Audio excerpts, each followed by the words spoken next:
అసలు మనకు పెద్ద జబ్బు ఏమిటంటే ఎవళ్ళు ఏం పంపినా వెంటనే ఏదో జవాబు పెట్టాలి.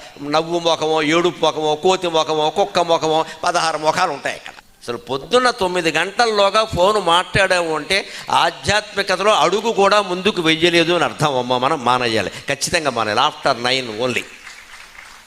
పొద్దున్న లేచాక స్నానం ఉండదా, సంధ్యావందనం ఉండదా, పూజ ఉండదా, దేవుడు దయ్యం ఏముండదా, ఈ దిక్కుమాలింది పట్టు కూర్చుంటా ఉంటే పొద్దున్నే ఒక నియమం పెట్టుకోవాలి. 9 వరకు ఫోన్ మాట్లాడద్దు. ఎవడు పిలుస్తారండి?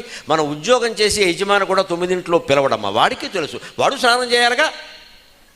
రాత్రి 10 కూడా ఫోన్ మాట్లాడడం, అప్పుడు కూడా ఫోన్ పక్కలో పెట్టుకోవడం. ఫోన్లో లైటింగ్ ఉంటుంది. తల దగ్గర దీపం పెట్టారంటే అర్థం ఏంటి? శవం అని అర్థం. అక్కడ దేనికి పెడతారు తల దగ్గర దీపం? ఫోన్ తల దగ్గర ఎలా పెట్టుకుంటారండి? అవతల బారేయాలి కదా.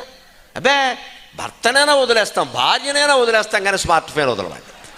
ఈ మాత్రం తెగింపు లేకపోతే ఆధ్యాత్మికత దేనికండి? అంటే ఏమిటి?